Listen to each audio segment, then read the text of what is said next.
नमस्कार महाराज छो तुम सारे मेन गुल गंडित बूझो महाराज भगवत गीता ये भगवत गीता कोर्मुत साधु सबन कशर पे तर्जम वलो परो बोजो। ओम परमात्मने नमः। जय श्री कृष्ण। अथ प्रथमो अध्याय अर्जुन विषाद योग। धृतराष्ट्रोवाच गोडनिच अध्याय हुंद गोडनुक श्लोक। धर्म क्षेत्रे कुरुक्षेत्रे समवेता योत्सवा मामकाः पांडवा चैव किम अकुर्वत संजय। अमुक अर्थ विषाद योग व्यसेनावान गोडनिच अध्याय हुंद ज्ञान। अर्जन गोमुत परेशान कौरवन सत्य युद्ध चुन यसान।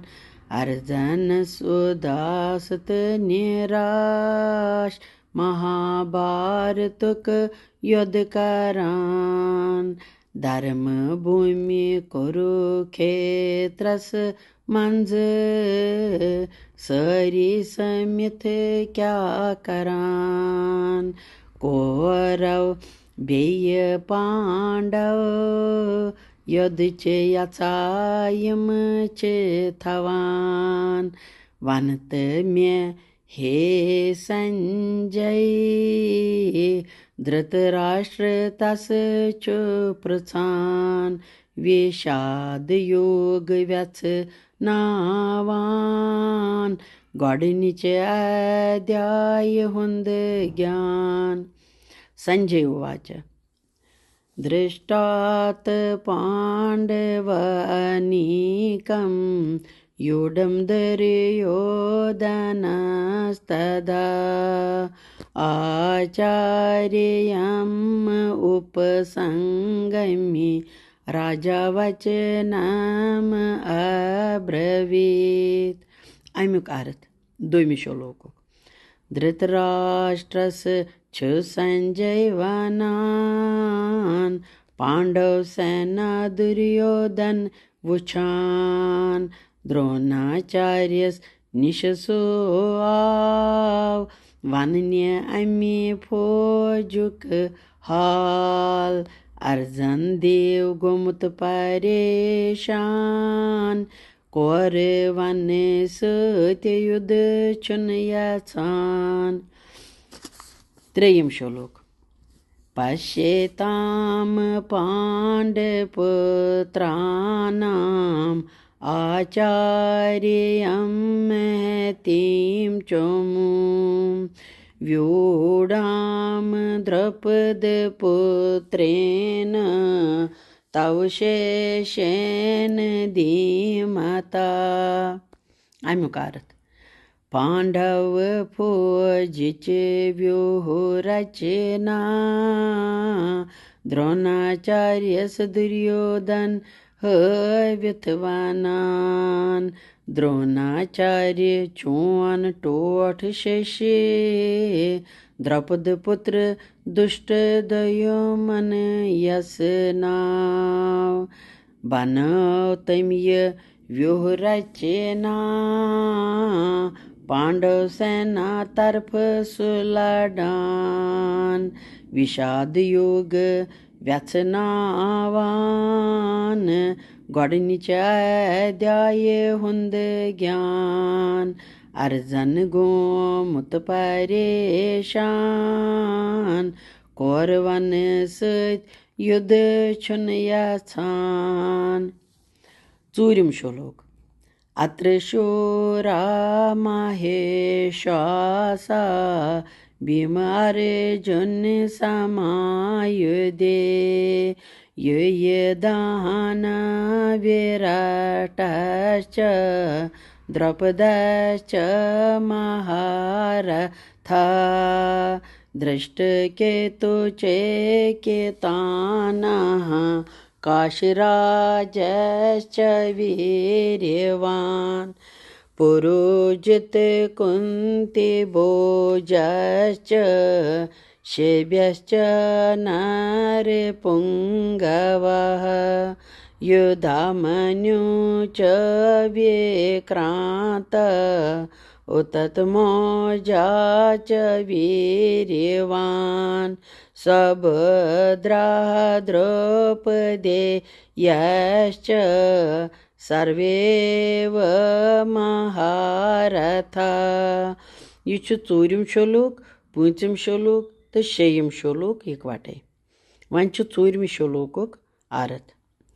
अथ सेनाई मंज छे धनुषथ बड़े बड़े वीर अर्जनस्त भीमस हेवी द्रौपद राजत सात्विके विराट दृष्ट के तो बेय चेकितान काशीराज पुरोजित बलवान मन शन मंज छु श्रेष्ठ शेबे कुंती भोज हेवी योधा महान युधा मन्युत तत मौजा सुभद्रा पुत्र अभिमन्यु पराक्रमित शक्तिशाली सरी यमन छे मानान बेय द्रौपदी हिंदे पोथर पांच महारथी तिम छे आसान विषाद योग व्यसनावान गॉडनीचे अध्याय होंद ज्ञान। सत्यम श्लोक। अस्माकं तो विशिष्टाः ये तान् निबोध द्विजोत्तम नायकाः मम सैन्यस्य संगार्थं तान् ब्रवीमि ते। अमुक अर्थ। पाणिनि फौज केसरी प्रधान द्रोणाचार्यस्य दुर्योधन हावान सेनापति यम छे अथ मंज तिमन हंज जान छुस दीवान अर्जन देव गोमुत परेशान कौरवन सत्य युद्ध छुन याचान। ऊठम श्लोक। भवान भीष्म च कर्णश्च कृपा च समितिञ्जयः अश्वत्थामा विकर्णश्च सोमदत्ते तथा एव च। नयम श्लोक। अन्ये च बहवः शूराः मदर्थे यक्तजीविता नानाशस्त्रप्रहरणा सर्वे युद्धविशारदा। अमुक अर्थ। ऊठमी तो नयमी श्लोक। पानच द्रोणाचार्य